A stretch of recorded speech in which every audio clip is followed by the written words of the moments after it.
gentlemen, I just want to remind you that we actually have an email list and we would love you to join us.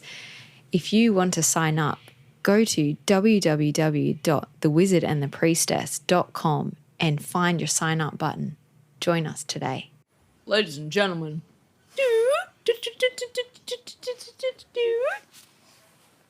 We are Wizard and Priestess. Gangster style today. All right, Matt, round it up. Where are we at? Well, last week we spoke about not believing everything that you believe. Do you believe everything you believe? I think so. Wouldn't be a belief without it, Ooh, touche.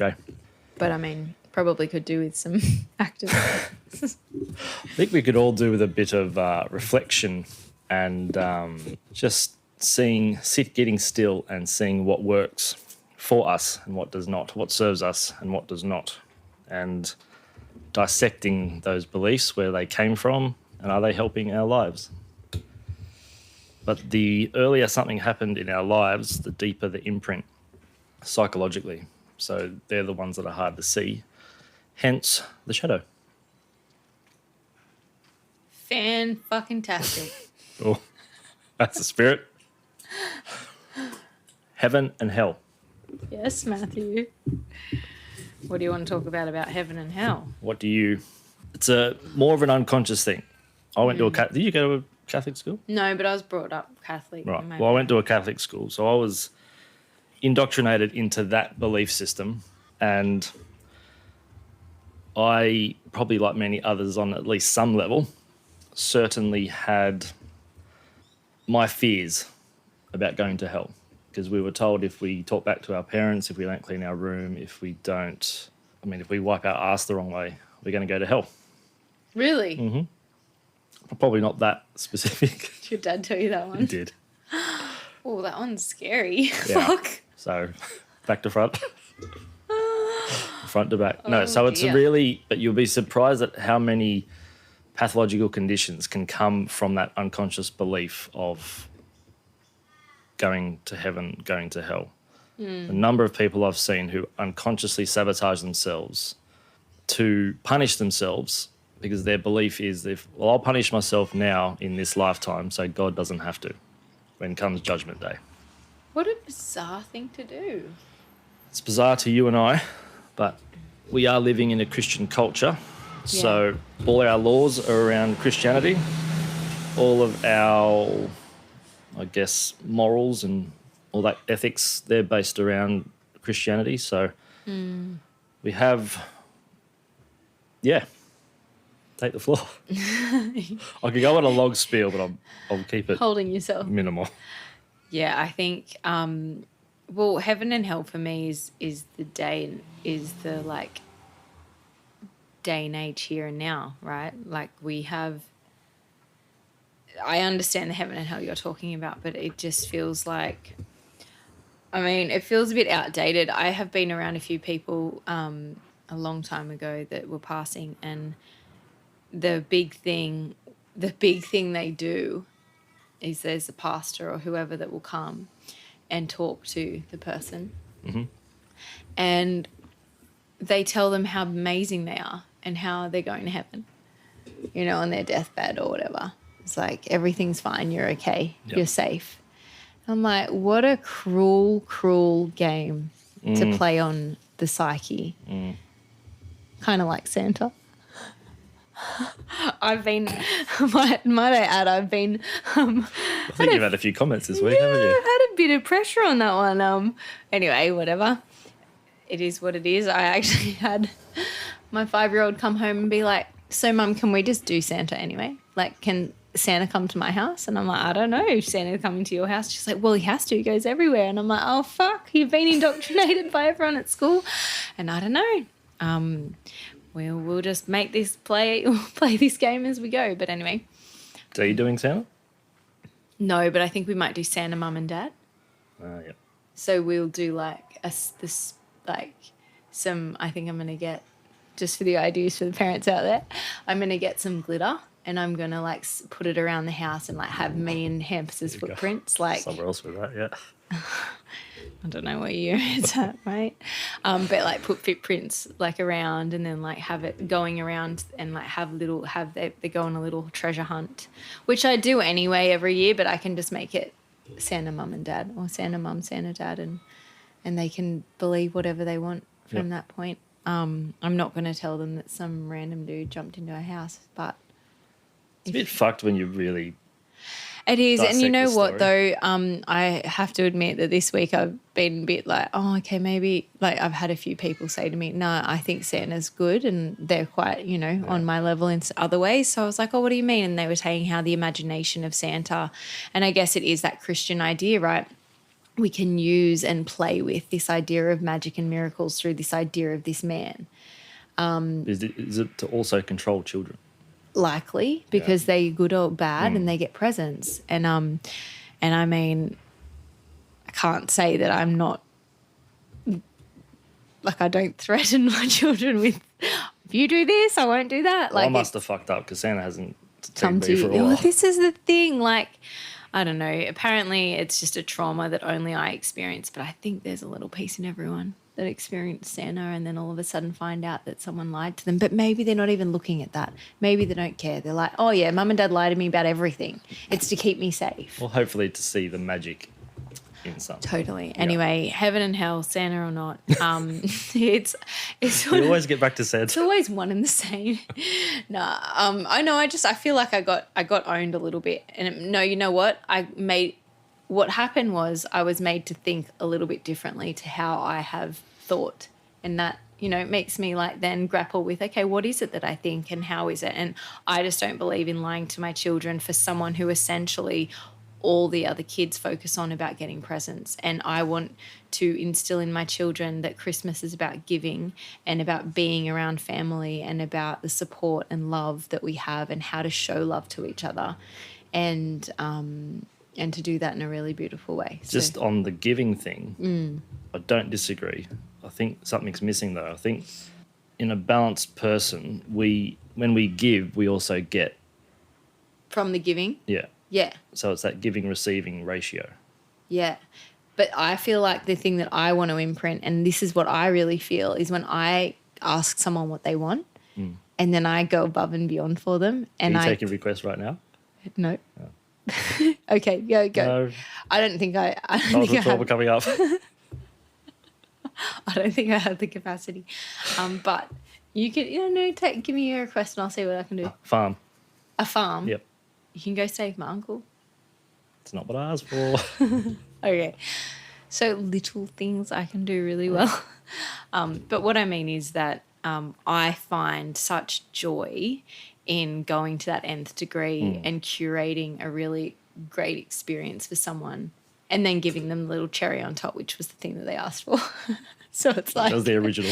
come on a journey with me and we're going to go on a... So they asked for the cherry, but you baked them the cake. Totally. Right. With all the bells and whistles. Could do a cake. I don't want We do from like you. cake on this podcast, don't we? Well, you seem to like cake. I haven't had cake in a while. Yeah, anyway, that's for me, the feeling that I get when someone gets to, and it's enjoying it with them too, which feels really cool. And that's the joy that sparks me. Obviously, if someone was to give me a car, wink, wink, wink, this Christmas, I wouldn't not look at be me. really, really happy. Really happy. But what really lights me up is the giving to someone and them feeling lit up. And that's something that I love. And that to me is the give and get part of the giving. Yep. Does that make sense? Yeah. Because the more you give authentically, the more you have. That is a divine concept. Some people call love. Oh. Yeah. So what we're really saying is that heaven and hell really are a state of mind Yeah. because they have the same address. Between your hands, between your two ears, or?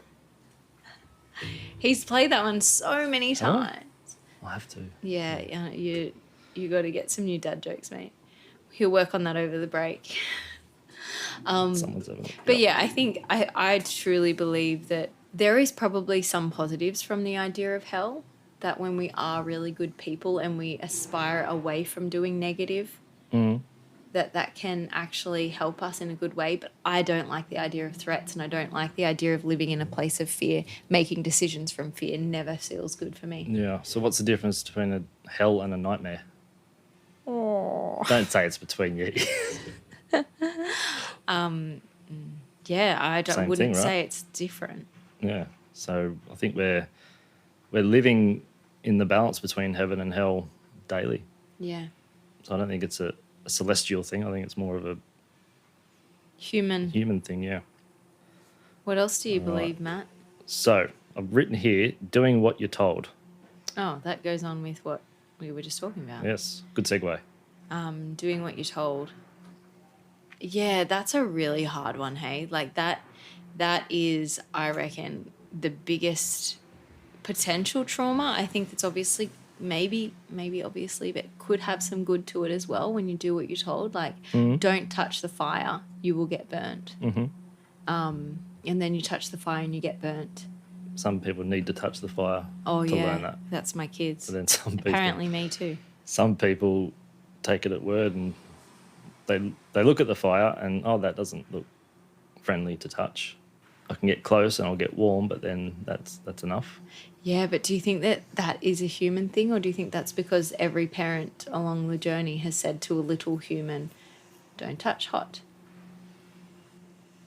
Do you think that they've felt into that? And maybe the fire analogy can be used in other ways as adults, right? Like, you look at that, you're like, I think I want to eat that, or I want to steal that, or I want to Let me put it this way. touch that. Who gets told what to do? Children. Okay. So if, And more than children. I'm being told what to do all the time. but psychologically, Yeah. a child gets told what to do. Yes. So if you read something in the paper or a magazine or get told what to do on the TV or whatever else by what we would perceive as an authority figure, and for some reason we put people on TV at the top of the list for whatever reason, then they tell us what to do. They say jump, we say how high. Not us, but generally speaking. That's being told what to do. That's actually activating the child archetype. Yeah, right, yeah. It hasn't really been healed in the person yet. Totally. So that's essentially where that comes from. They haven't grown up yet. Because an It's- adult doesn't get told, they don't go to work and say, oh, I have to do this, I have to do that. You could not do it, Yeah. but then they're choosing to do it. Yeah. So at least by choosing to do it consciously, at least they're owning it. Taking responsibility. I don't know that there's many adults walking around. No. I've told you this statistic too, What? before I get told off for I don't mind. You can repeat yourself as many times Re-statistic. as you want. Oh, statistics. Yeah, go. What's your statistic? the psychological research study. They found that 90% of adults don't graduate who they yeah. were at the age of 12, psychologically speaking. Which isn't that hard to prove, I would say. No, I would say so too. Pretty easy. I mean, if COVID showed us anything. Yeah, absolutely. And I think the way that the psyche works, though, in that sense, is it really wants to do good. And if the people that we place in authority places tell us something and that's how we understand as a young, like the 12-year-old psyche is like, I want to trust that. I want to believe that. And they're going to tell me what I need and what I should do. So we're going to listen. I think it's earlier than 12 for that one. I think it's okay. the... Yeah, well, it is. the It's 6, going to be. 7. But I'm saying you've graduated to 12 years Yeah. old, and then you're now 45, and Yeah. you're still feeling the same. Oh, I've got to do whatever they tell me because I'm afraid, and that child inside of me knows that if I'm afraid, I go to my authority safety, Mum and dad. mum and dad. Yep. So mum and dad now is the TV or the authority figure or whatever has been, taught and kind of manicured to believe is this person. So Which now, comes into the could-should debate as well. coulda, shoulda. Coulda, shoulda, woulda. That's a real, yeah. Like, But then it takes an adult to say, okay, you've told me this. How does that feel? I'm going to research that. I'm going to research the opposite side of the coin. Maybe I'll try both and see which one works. Because both will have some kind of validity.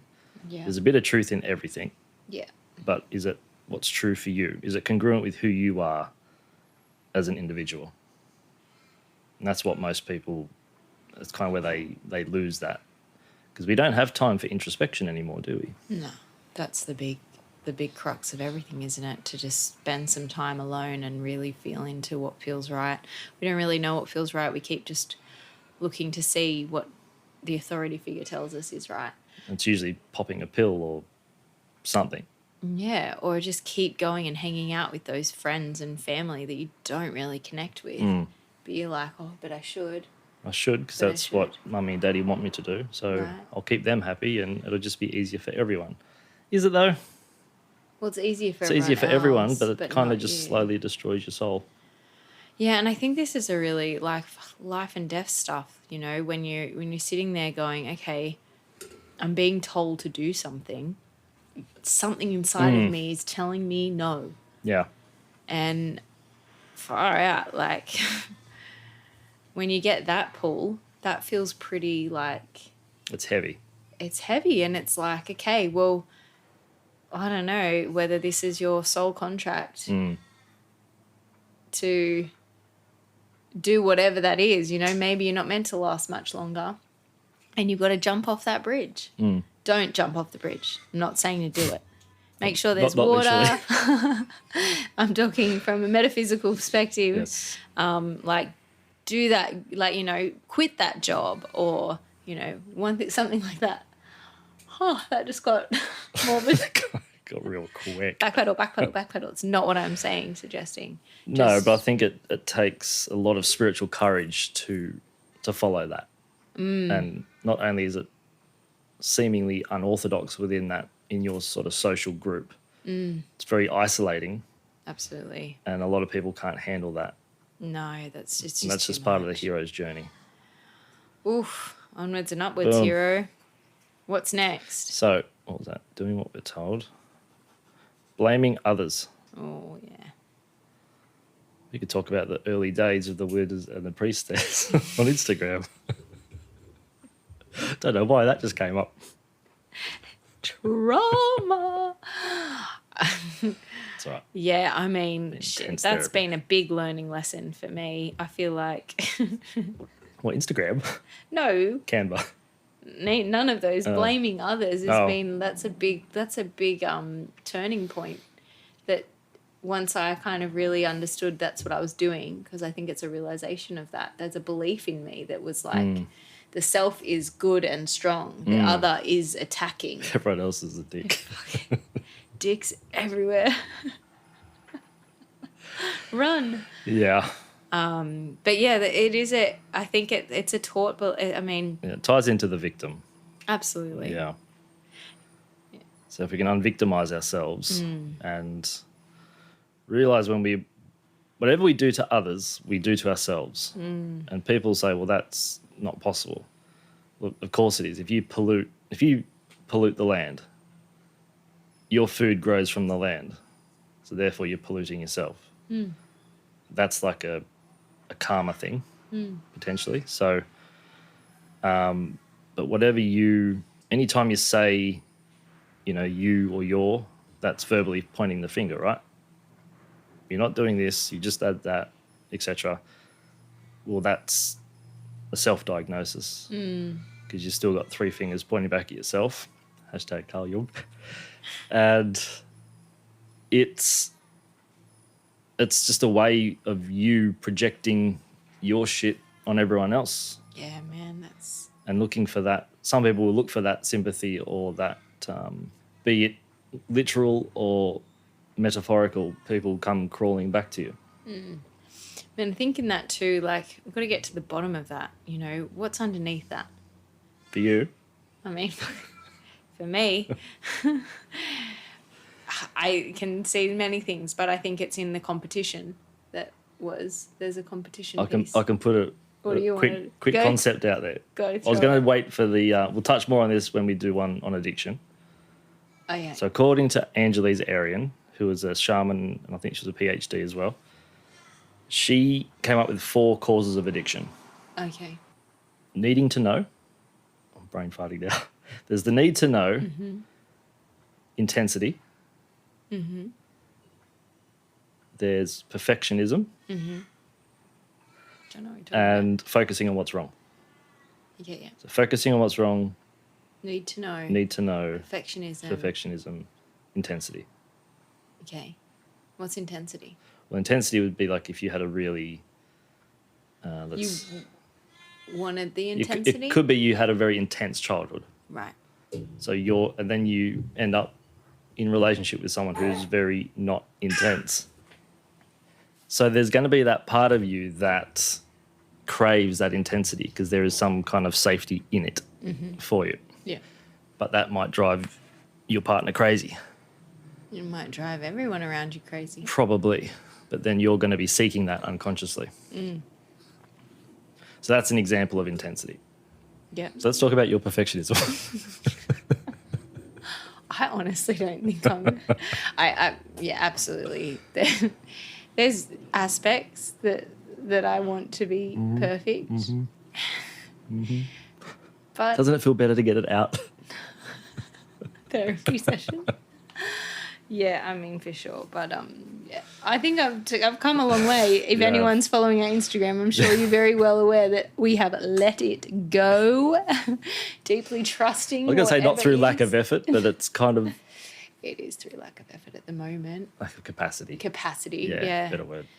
There's a lot of stretching going on in so many ways, and I feel like I'd rather just have a nice chat than get really caught up on what we're doing over there. So, I mean, absolutely, guys, if you feel the urge, please follow us, like our stuff.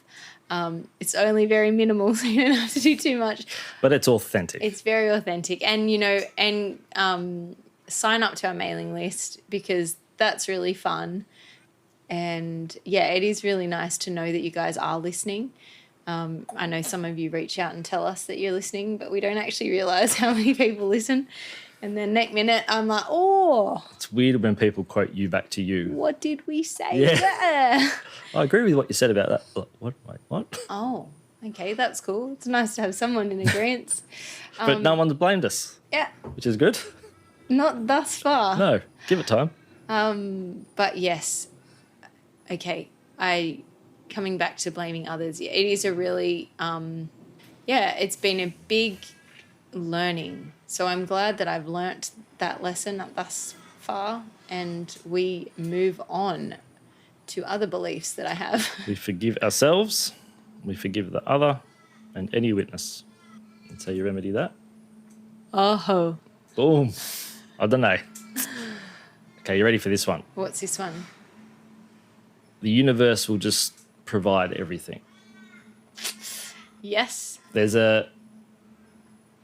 two sides to this. Yeah. That's being on one polarity of trusting that you put your focus into something and therefore you will manifest it. Mm-hmm. That's what it The universe really provides. kind of means. Yeah.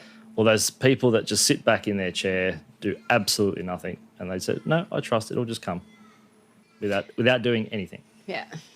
You know what? It's really Discuss. funny. Me and a few of my closer friends, one of my best friends too, we have, we've in the recent 3 years have really deep dived into our astrology charts or our human design charts and like coming to terms with those sorts of things, those sorts of, what have I called them? Forms or, no, what are they called?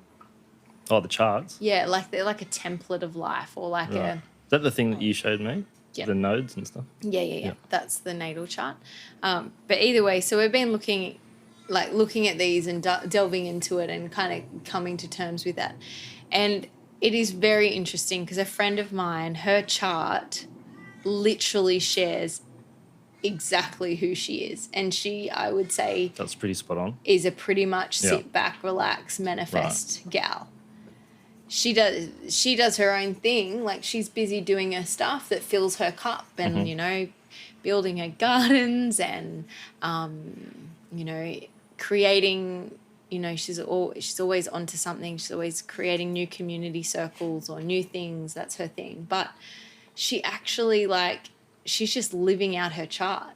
And it's very interesting to watch and see. And I think similarities somewhat to me where I'm like, oh yeah, I do that. like constantly, day in, day out. I have those sorts of experiences, and it's like written on that chart that sort of would say that that is what is to be. That makes sense. Perfectionism. Perfectionism may be there. But these are challenges to overcome through the lifetime, right? So that's how I see it. And I see these as opportunities that if we do what the soul contract is essentially asking, whether or not we see the natal chart or the human design chart to be that, to be the soul contract, that we can, there's challenges written in those stars there for us. I do really feel that there has been a lot of things that have come to fruition in that sense, like when I have sat down and listened to or connected to it, and that feels pretty potent in many ways, and that's like it's wild to look at and to see that, like, oh, a lot of us are actually, and then we're playing it out, and then there's the challenges that you have to lean in and actually dive into. And with an astrologer I worked with, Lisa Owag, we went through my chart, and then she went through where I'm headed, and what the North Node essentially is where your soul wants to go in this lifetime. And it was interesting because usually these are the challenges and these are the outcomes, right? This is what you're actually here for, the outcomes of that North Node, if that makes sense. Yeah. And say in this book it was written, there's 5 challenges and 5 outcomes. And it was pretty cool to see that when we spoke through those 5 challenges and outcomes, 4 of those I was very like, oh, that is so me, like in the last In that regard, do they 5 years. match up? Or if you have a challenge and a different outcome intended, does that happen? I think it could, but it's more like the challenge could be that like blaming others for everything. Okay. And then you move through that challenge, and then the outcome could be, it wouldn't necessarily be, it's not blaming others, and then the outcome is don't blame others anymore. Yeah. It's more like, these are the things that you're here to learn, Yeah. and then this is the direction that you're going to go. Yeah. And so I haven't looked too deeply in other things, but it's very spot on for me. And it was quite interesting to see that I was like, oh, wow, like the work that I have been doing on myself to become who I'm becoming is actually spot on, and I didn't even know this. Some may say perfect. How do you do that? You know when people click? Oh, there he goes. Can't Boom. do that. Yeah, anyway, so that, what else did you want to say about the universe provides? Because I guess from your perspective, you're like, you don't really like those people, maybe. Well, it's not that I don't like them. It's the people that would come Hates to them. me for help, and they don't want to do anything. It's the people that come in, lay on the table and say, take all my problems away, because the universe is just going to provide me with everything. Where it's the order of creation is thought, word, deed. So you've got to do something in order to create what you want on some level. I know Walter Russell says the universe moves at a 1-to-1 ratio. So if you have a clearly defined dream or an outcome goal, you take 1 step towards that dream, the universe will bring it 1 step towards you. You take 10 steps, it'll bring it 10 steps closer to you. But it's the people who they don't do anything for themselves because they just, quote, trust. I think that's a shadow aspect of that providing. Do you think so too, Aqua? Aqua definitely agrees with me. She wants to eat the microphone again. Anyway. Oh, excuse you, Matt. Man, oh man. Well said, Aqua. Yeah. Okay. I mean, I hear that, and it's really hard in the clinic, but you know what? Like, a lot of the time, people aren't ready for what they're asking for. And we've I'd said say that most people time and time again. Yeah. And I mean, Be careful what you wish for. if this new timeline or this new movement of Pluto or whatever is going on astrologically is throwing whatever it can at us, I feel a little bit like, fuck, I don't know what I want anymore. I'm going to stop wishing for all that car. Maybe. And just be happy with what you got. Oh, man, right? Kicks our ass sometimes, doesn't it? Like you wouldn't believe. Anyway, here we are in this. I've written here overpopulation. That's a belief. That's like a world World belief centric. thing. It's an interesting one. I don't know too much about it. I just feel like when I drive around, there is space upon space upon space. And when people talk about overpopulation, right, they're not talking about Australia. No. They're No. not talking about, You're talking about more referring to like not enough resources going around. yeah, and that's the hardest thing is that don't we already know that there's like enough resources, we're just really poor at utilizing them? Oh, yeah. And we're busy trying to make money. And gosh, that is an interesting one. This is a belief. Okay, do you want to say anything more about that? No, you keep on. The belief that we need to live in a capitalist society for the rest of our lives. That capitalism is the only way that humans can live. That you need to work to make money to live. That's following the system, we call it, Maybe the system. whatever word you'd put there. Yeah, but it's like that. That's a really strong belief. Like, what comes next? I remember hearing that once from someone. I wish I knew who it was and I would quote them now. But they said that. And I was like, that is so true. We don't know what's next, hence why we can't move there. Hence why we keep, I heard on the radio, which I put on because someone was screaming in the car, not mentioning any names. And I was like, I just need to breathe for a moment. Let's turn the radio on. Sometimes that helps. Didn't today. But it was very interesting to hear them say, with the homelessness that's occurring and the housing issues and the cost of living increasing. And it's just like, where are the people going, hey, you know what? Fuck this. I don't want this pressure. Yeah. What are we doing? Thing is, we could solve all the world's problems as a society, Yeah. but the people who are profiting from today's society wouldn't profit as much. So we think we're in a government, there's a polarity of government where it's really just owned by the same corporations as the show. It's like WWE wrestling. Yeah. It's all a script, Yeah. all of it. Is it like Santa? I just had the picture of like a wrestler coming down the chimney, giving you a rock bottom.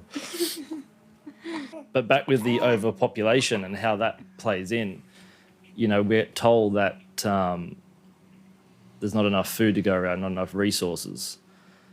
But the people who say that clearly haven't studied organic farming, biodynamic farming, Korean farming. They produce more food on 1 acre than we can, like a Western farmer does on 40 acres. And consider how much waste. Like if we could have everyone over at the dinner table that would actually consume all the food, then you probably, you could feed so many more people whole foods instead where most of it's going in the bin. Well, a lot of it for most people is chemical crap as well. Well, that's also an issue. And that comes from monocropping, which just further destroys like the farming, because nothing grows in isolation in nature. Yet if we monocrop, we destroy the soil, then we have to use pesticides in an attempt to bump up crops to make them look pretty and to make them look kind of nice and big and juicy. But in reality, they use chemical fertilizers, which is laden with salt. And salt is very drying to the plant, so it has to suck up all the water. That's why they get so big. But then they're mainly water, then there's no nutrients. Yeah. So wild. So I think I read a research study, I can't remember where it was from, but so what is it, 8 billion we've got at the moment on the planet? Oh, 9? 8 or 9? Let's go 8.5. I'll bet you the middle. 8 or 9 billion on the planet, but yet currently we could handle 14 with today's present resources. Okay. So the whole overpopulation thing is a bit of a story, I would say. Yeah. But an embedded belief that has us giving cows a new drug to make them fart less. Well, it leads to taxing a cow for farting. Yeah. I mean, what a load of absolute cow shit. Cow fart. Cow fart. Yeah, which is just No, bizarre. it just doesn't make any kind of sense whatsoever. You know what was interesting? A friend of mine was sharing about this particular problem, and she was saying to me that whilst we tax cows now for farting, we also, she used to work in a law firm, and whilst her bonuses started to get dropped and diminished, and all of a sudden there was no bonus for the people, the firm itself became exponentially wealthier. And so it's the world we live in, you're actually seeing that. You can kind of talk about big corporations, but if we're not in the corporation, we might not actually see that, where it's like now it's like she's just just a lawyer, but she was a lawyer, like person working, and she was seeing the ramifications of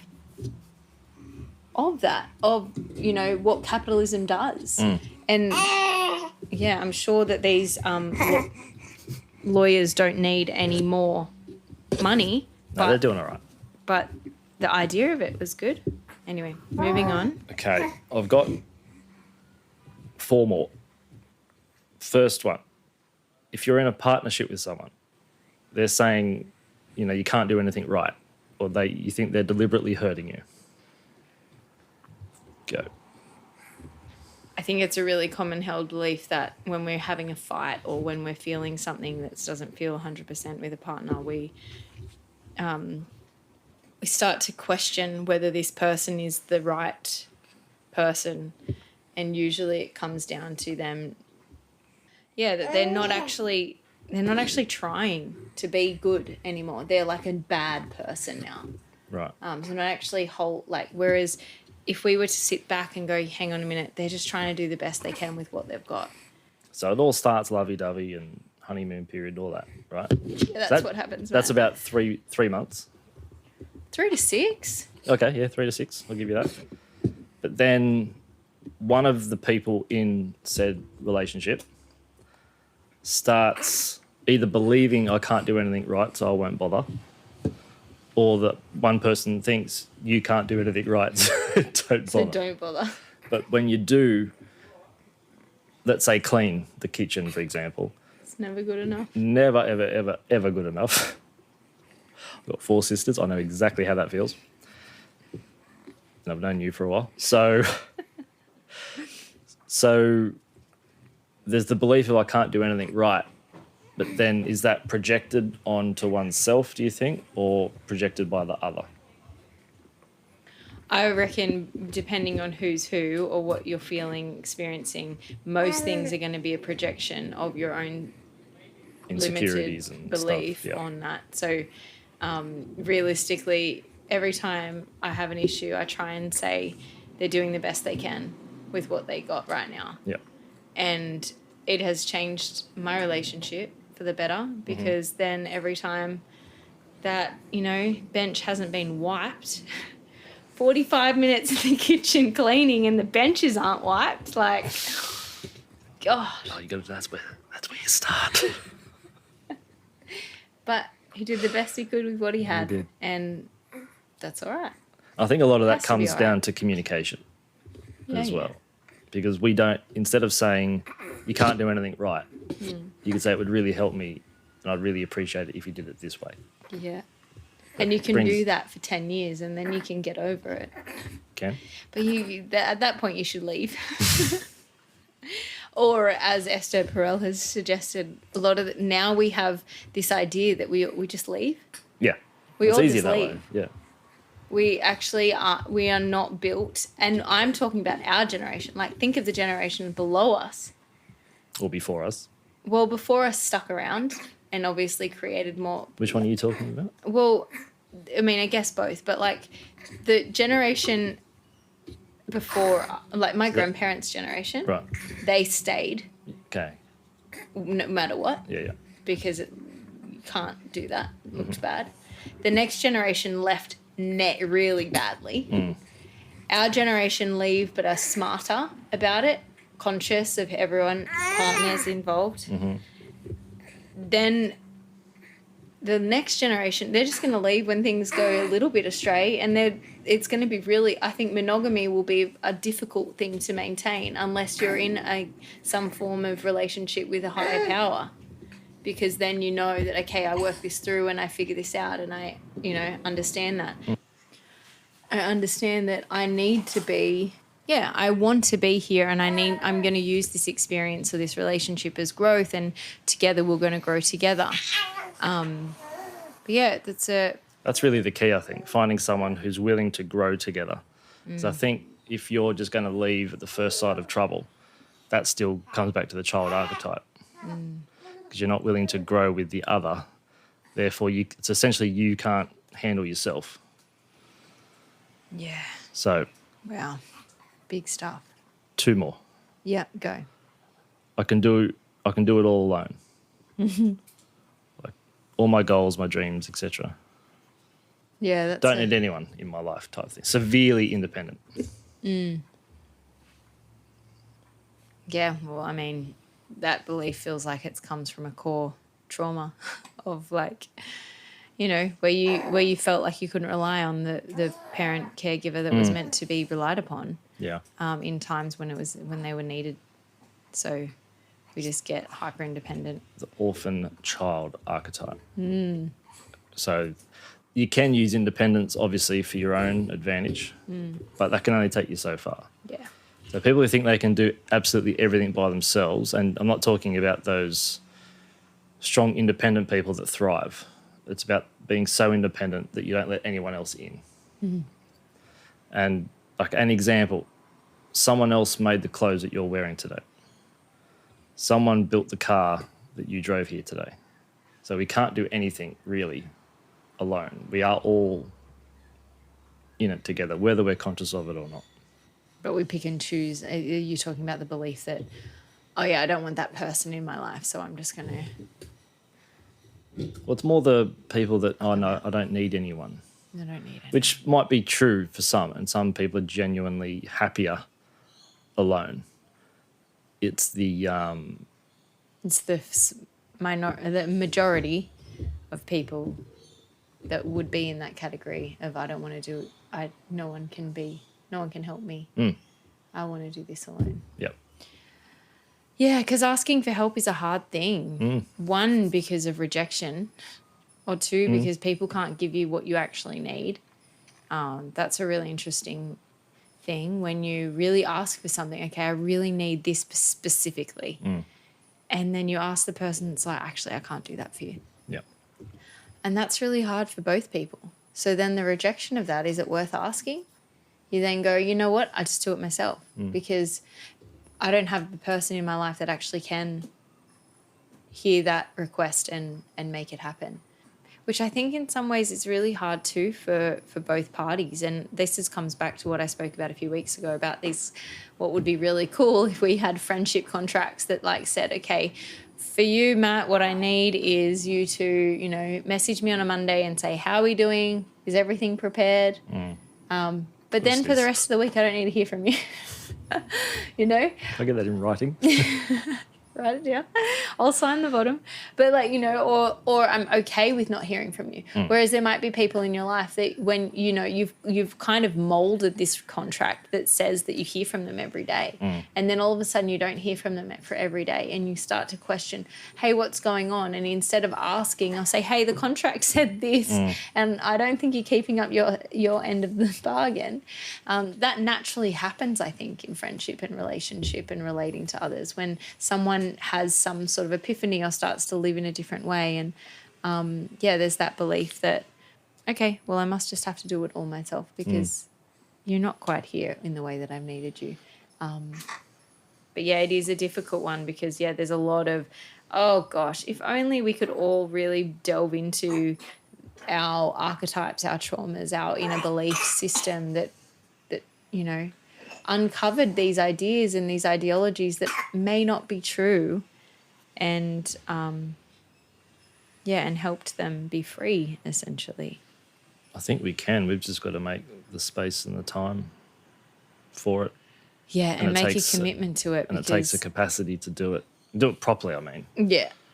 Yeah, and actually get the outcome you want rather than just going and doing all the little bits and pieces, the meditations, the yogas, That's where a lot of people Dip run off in, and dip do out. the medicine journeys and Yeah, go- psychedelics and never get all anywhere. that kind of stuff. Actually just tasting and not jumping. Well, it's about living it, right? It's not just about, well, I did an ayahuasca ceremony, so I'm all fixed now. Well, that's not how it works. No. But we'll do another episode of that. That is a can of worms in itself. Yeah, it's a hard one. Last one, Yeah, what's that? Your favourite? I Karma. love this one. Yeah, there's a belief. Okay, I'm keen to know what you think of this. Karma to me, we've spoken about before, I think, is just this energetic transference, consequence, the energy of consequence. energy of consequence. Example? Okay. If one child were to hit another I feel like this is child, more of a that child trauma. Child A were to hit child B, child A then falls over Ah, right. her own feet. That's like instant karma type thing. Yeah, that is. Yeah. Or child A is lovely to child B, and then child A feels this joy, and then all of a sudden within that joy finds a new way of like connecting and flowing. And then all of a sudden there's a package at the door that may or may not be for the children, but it happened to come in that moment of joy. Yep. I don't feel like these are the real life examples at all. I'm just, I feel like you just made that up 100%. Jesus. who knows? I mean, I'm sure this is happening out there. I wouldn't have any idea about the hitting of children. That doesn't happen. Children don't hit each other, No. especially my children. No. Model citizens. Yes. So the definition for karma is action reaction. Oh, it is. Consequence. So I like Ra's more, it's not quite a definition, but Ra's concept of it, where it's think of it as more of inertia. So if you do something, you've created a chain reaction. Butterfly effect, huh? Yeah. So I don't really resonate with like a past life karma too much. Me personally, I know some people who do, where if you're a prick to someone in a last life, someone's going to be a prick to you in this life. Mm-hmm. That doesn't really resonate with me. For me, it is more, as you were talking about, I give you a gift, right? My elation at your reaction, and I share that with you, that's my karma. Mm-hmm. And the opposite. If I do something mean to you and I feel guilty, that guilt feeling is my karma. Mm. Great So discussion. the belief around karma, though, in the sense of how it can impact us, or how, like in terms of the other aspects. Well, I think typically most people think, well, I'll be a good model citizen at the expense of myself because good karma is going to come my way. Or as in people pleasing. Okay. Yeah, that's just a common thread, common conception of what karma is all about. But karma is sparking joy within oneself to create good reaction within others. Well, that's for me what it really is. Yeah, okay. And It's not I'm going to go outside and help 10 people, so therefore 10 people are going to help me okay. straight away. It's like a this for that approach. Yeah, okay. I Like, think but for that me, sort of comes from a bad place, doesn't it? Like, I'm going to do this for the wrong reasons. yes. So that in itself is the karma that you've generated. Yeah. But for me, it's more of an energetic inertia would be more accurate instead of the word, what we call or what we think of as karma. Excellent. Oh, I just had a few different trains of thought, but then I realised it's time for us to go. It is that time. Time for us to go.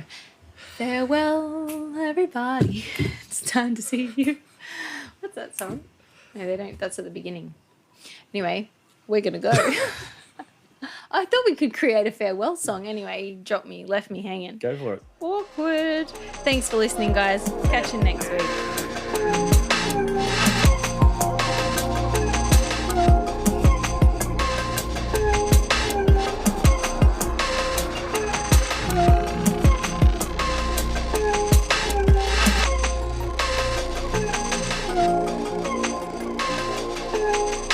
You've been listening to The Wizard and the Priestess. Thanks for stopping by. Stay connected and be open.